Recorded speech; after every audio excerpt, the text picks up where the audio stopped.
రాజేంద్ర ప్రసాద్ గారిది మేడం వచ్చింది, yes already చూశారు, యాజ్ ఇట్ ఈస్ సేమ్ అలాగా ఉంది. ఇప్పుడు లైలా ఇలా చేస్తున్నారు. దానికి ఇక్కడ థియేటర్లో అంటే ఆ కెమెరాలు వెనక స్పేస్లో ఉన్నోళ్ళలో హార్డ్లీ నాకు తెలిసి 4-5 చూస్తుంటారు. 2 దశాబ్దాలు అయిపోయింది ఆ సినిమా వచ్చి. సో ఈ 2 ఇప్పుడు అందరిని అదే క్యాసెట్ వేసుకొని చూడమందామా? వీళ్ళకు కొత్త క్యాసెట్ చేయాలి కదా. ఇప్పుడు సోషల్ మీడియా వీళ్ళ కోసం టీవీలు ఉన్నాయి, అన్నిలో వస్తూనే ఉంటుంది, అది రిపీట్ అవుతూనే ఉంటుంది. సార్ కామెడీ సినిమా వచ్చిందని నెక్స్ట్ కామెడీ సినిమా చూడమా? ఈ జానర్లో సినిమా వచ్చి 2 దశాబ్దాలు అయిపోయింది. ఆ రెఫరెన్స్ మీరు వాడుకున్నారంటున్నాను. రిఫరెన్స్ ఏం వాడలేదు సార్. నేను ఊహ తెలియని టైంలో చూసిన సినిమాలు అవి. బట్ నేను ఈ జనరేషన్కి ఇప్పుడు ఉన్న ఫిల్మ్ మేకింగ్కి కానీ ఇప్పుడు రైటింగ్కి కానీ ఇప్పుడు ఉన్నవన్నీ వాడుకొని మేము ఎట్లా చేసినాం అన్నది I wanted to fill this gap అన్నట్టు. తెలుగులో వచ్చి టైం అయిపోయింది సినిమా.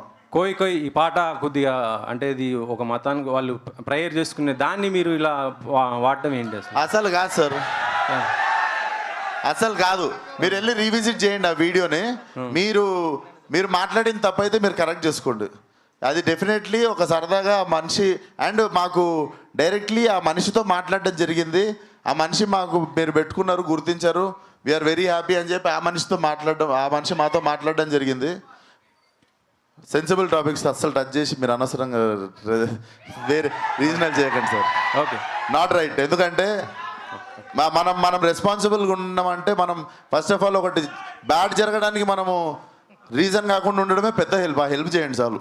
ఓకే సాహు గారు నెక్స్ట్ మీరు చిరంజీవి